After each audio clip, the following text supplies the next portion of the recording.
Welcome, ladies and gentlemen, children of all ages. It's the Equity.Guru Investor Roundtable. I'm Rob Simpson. Down below me is Chris Perry. He's amped, ready to go, but we're going to make him wait. Michelle Ventura is down there in the corner. And next to me in the penthouse is none other than Galen Engun, who's going to get us started with Revive Therapeutics, which is RVV on the Canadian exchange. What do we got to know to start spending money, Galen? Well, Revive Therapeutics started as a cannabis company seeking medical applications of THA and CBDs. So that's kind of been their start, their go-to. But they've recently branched into the, I guess you could say, unfortunately popular sphere of treating COVID-19. And they've currently got a product in stage 3 clinical trials called bucillamine for the treatment of COVID-19. The thing I like about the company is they have a tremendous amount of IP coming up the pipe, and some of it's quite exciting. They announced in mid-August that they have acquired some IP to treat aggressive breast cancer, I should say, using magic mushrooms, specifically the, I'm just going to get the name here because it's a bit of a mouthful, Ganoderma lucidum, compounds within that have just only recently been identified as being helpful in the reduction of tumor size, the restraint of tumor growth, and the development of positive cell growth within that area. There's all sorts of interesting things in and around that, on top of the fact that they have the psilocybin backdrop for treating, depression and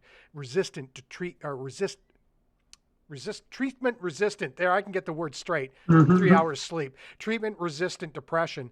It seems like it's got a really interesting sort of grab bag of solutions. I guess it's a matter of is Michael Frank, who is the CEO and chairman of the company, going to be able to bring all of this to fruition? The companies that are in the pharmaceutical trade have a difficult row to hoe in terms of bringing their stuff to market because they have to pass so many requirements. And with the psilocybin, there's that legalization thing we got to deal with. So I'm liking it, but there you go. What do you guys think? Well, first of all, I got to remember to look over in the apartment building here and see who's sitting where, because Michelle's actually over there, and he's going to go next with some charts talking about RVV. Yeah, for sure. We'll take a look at a chart of RVV here. Back in Galen there. Yeah, I find this company quite interesting. They have the cannabis part, the psychedelics, and COVID play as well. And when we're recording this today, Merck announced their success with a pill, so some sort of treatment for COVID. Their stock flew. I think it maybe closed. Last I checked, it was up 8%. It's probably over that. So I'm finding this interesting. When we look at the chart, when RVV actually did break above 40 cents in December of 2020, it was due to spike protein and a COVID play and the tests that they were doing. I find the news on the FDA stage 3 now. I believe it's stage 3. I just want to double check. Yeah, FDA approved for phase 3. Sorry, it's the most advanced product in the pipeline. So I find that very interesting. I'm approaching this more as a COVID play. But of course, there's a psilocybin aspect, and I think the market is treating it more as that. As you can see, Revive is actually included in the psychedelics ETF, which I believe is PSYH. No, it's the PSIL one, Advisor Shares Psychedelics ETF. So it does make a component of that ETF. Chart-wise, big day today. Actually, the stock was down 11%.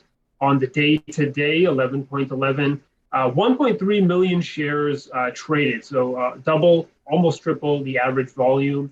I am finding this really interesting where the stock is right now, because as you can see on my chart, support, which is basically a price floor, we've tested this area about 6 times. 1, 2, 3, 4, 5. Well, this is the 6th time since August of last year, of 2020. So last time we've done this, the stock price has bounced above, from the support zone. So we're hoping that history repeats itself and buyers will step in. I think this is an attractive place for buyers to step in, especially since the stock is actually traded quite a lot. That means I think there's going to be more eyes and more algos and technical chartists looking at the stock. I've drawn a trend line here as well, but we can deal with that a bit later. I think, if this breaks above this trend line and gets above 50 cents, really good news. And I think this makes a nice run higher. But yeah, I'm going to be watching this for the next few days, because if this support holds, as I said, we've seen the stock price bounce many times in the past.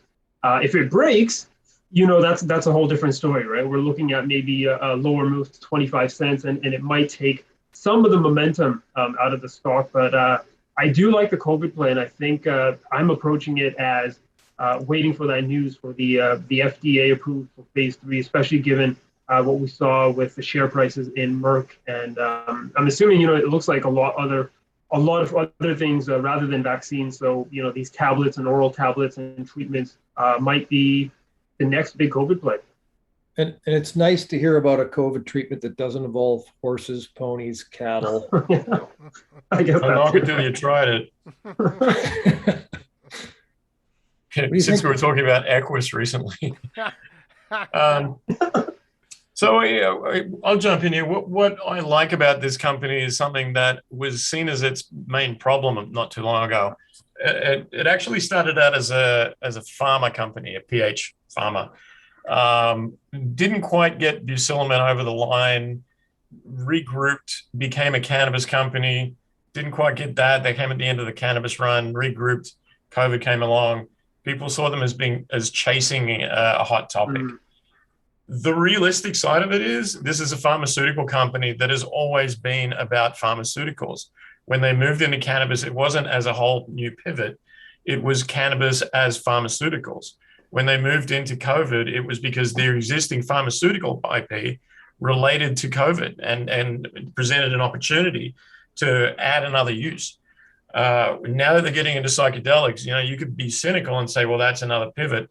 It's not. It's the same deal. They're in pharmaceuticals, but psilocybin presents itself as a pharmaceutical opportunity, which it's going to be for a lot of years before it opens up into recreational use. So this is a pharmaceutical company doing what pharmaceutical companies do, which is build IP, explore where that IP can take them, find opportunities sometimes a year, 2 years after the fact, and be smart enough when those opportunities come to go to the market and say, we're in on this. We're not going to wait around. I remember when we first started writing about Revive, it was an 8-cent stock, and it is now currently sitting at 44, 40 cents. That's a massive rise in a year. And though it touched 92 cents at one point, I'm not really bothered about that. Like if you got in at 8 cents and out at 90, then congratulations on being an Equity.Guru reader. Name your next child after us. Make your wife call you Rob. But in the time since that sell-off, where everyone rightly took their profits, because why wouldn't you? The company's pretty much held the line. So for a guy, a CEO that has been dragged through the mud by naysayers who say, he's just going after whatever's hot. Man, this thing hasn't had the big sell-off. It has held its value.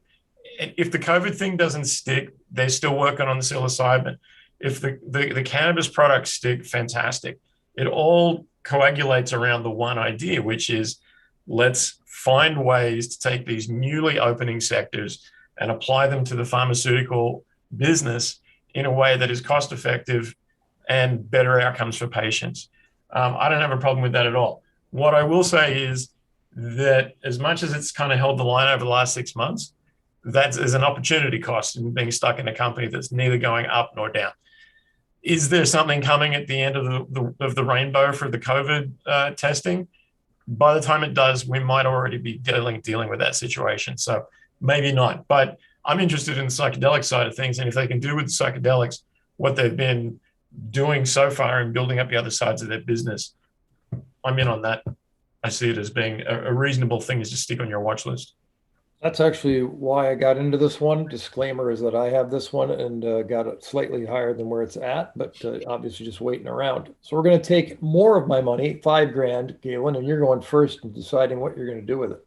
Well, Revive actually has a tasty proposition in the sense that it is moderately valued, as you saw with Vishal's little display there, that against its counterparts in both spaces, and sees a great potential because they have a good deal of IP behind them. And it's not just a CEO who has a good mind for accounting and business who is just picking these things up. They have a great medical or clinical team, and the IP looks like it's going to be disruptive. Like, I'm very excited about the breast cancer treatment aspect. That's pretty phenomenal, and will treat a very large part of the population and make them happy. This is something that I think could quite possibly end up being like $1 billion baby if it doesn't get snapped up first. Now, how long it takes to get there, and as Chris said, it might be a circuitous route to get there, but I think I would probably put, I don't know, 2,500, see where it is next year, and then maybe apply more, because I just think there's going to be a general malaise in the marketplace. All right, spend and wait. Vishal, next. Yep, I like what Galen said there.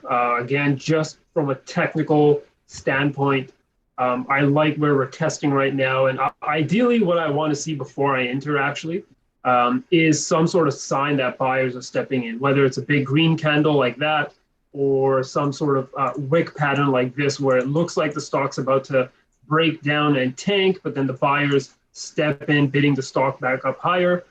That's what I want to see. If I do see that, I think I do the same. I would put in about 2,500 to 3,000 and play that, because I really like the support level. Again, like the psychedelic aspect as well. I think the market really likes the COVID stuff as well. So there's two positives there, and yeah, I mean the cannabis stuff too. But yeah, technical side, I really like where we are, products, and hopefully this breaks above this trend line, right? That's really what I'm aiming for. As someone that's maybe holding the stock, obviously, that opportunity cost, right? You don't really want it to range. You do want that breakout to come sooner rather than later. And that's what I'll be hoping to see with a break above 50 cents. And then from there, I can play if I want to chase that move by adding the rest of the 2,500 or a few $1,000s, adding up while we continue higher. Hopefully repeating a move like this. Chris, you making it a clean sweep? Man, I'm not investing anything right now. What I'm doing is I'm putting in a limit order. I'm looking at this every time it gets below 40 cents, someone snaps it up. Yeah. So for me, 40 cents is where I want to be pegging my buy. I want to get in just ahead of those guys. If it's not going to drop beneath 40, then that's removing a lot of my risk. At least it's the way it looks. And so over time, I'd put your 5K down to just tidy things up whenever it drops to 40. I like it. Get ahead of the big guys, but there are definitely big guys floating around this one. That is RVV on the Canadian exchange. It is Revive Therapeutics. Interesting play and some real diversity and versatility in the content of their products. I do like that whenever it drops beneath 40, it's only dropping beneath 40 for a minute. Right. So, that tells me all I need to know. There's no downward trend beneath that unless whoever's been buying decides they want to stop buying. It'll be a big week for the stock next week for sure. RVV on the Canadian exchange. For Chris and for Vishal and for Galen, I'm Rob. Don't run to the bank with our advice or to the market. You have to do your own research. We can't guarantee results, and neither can previous performance. Can also not guarantee future results. See you next time on the Equity Guru Investor Roundtable.